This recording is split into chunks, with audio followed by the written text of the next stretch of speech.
कि रुपए में गिरावट थम नहीं रही है और एक के बाद एक लगातार रुपया नया रिकॉर्ड लो को छू रहा है।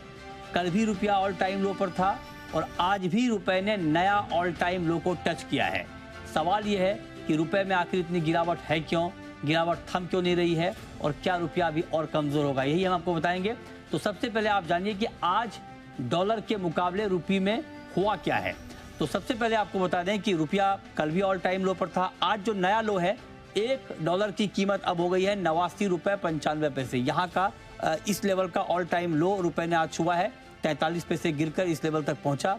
इसके अलावा अगर आप देखें तो 2 दिन में यानी कल और आज में 50 पैसे से ज़्यादा की गिरावट आई है रुपए में। बहुत तेज़ गिरावट है, फ्री फॉल है और मार्केट एक के बाद एक लगातार नया लो को छू रहा है।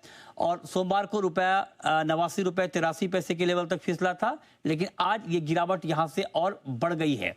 एक महीने में करीब 1.5% रुपया फिसला है डॉलर के मुकाबले।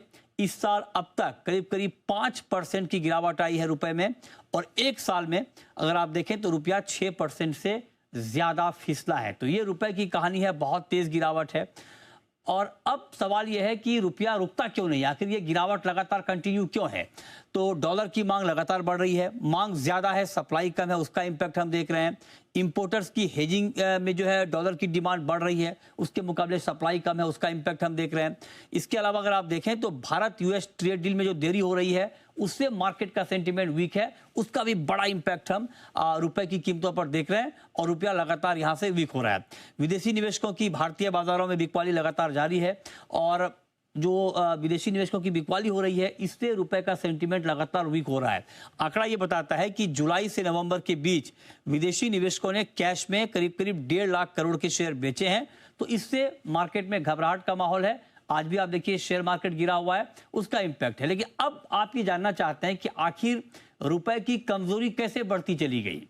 तो 50 से लेकर 90 के करीब तक का सफर रुपये का कैसा रहा है ये हम आपको बता रहे हैं। आप देखिए जनवरी 2012 के जनवरी महीने में $50 के भाव पर था रुपया, मतलब $1 की कीमत 50 रुपये थी। अब देखिए जून 2013 में ये हो गया 60, मतलब आप ये समझिए कि करीब करीब 16-17 महीने में 10 रुपया कमजोर हो गया है ना। अगस्त 2018 में लेवल आ गया 70 का, मतलब ये करीब करीब आप मान के चलिए 5 साल से ज़्यादा का वक्त लगा 60 से 70 आने में, और 70 से 80 आने में करीब करीब 4 साल का वक्त आप मान सकते हैं। और ये $80 रुपए के आसपास था ये नवंबर 2022 में, और दिसंबर 2025 में अब नया लो बन गया है 89 रुपये 95 पैसे का। तो मतलब आप ये सोचिए कि 13 साल में रुपया करीब करीब 50 से लेकर के 90 के करीब तक पहुंच गया है। ये रुपए का 50 से लेकर अब तक का सफर है।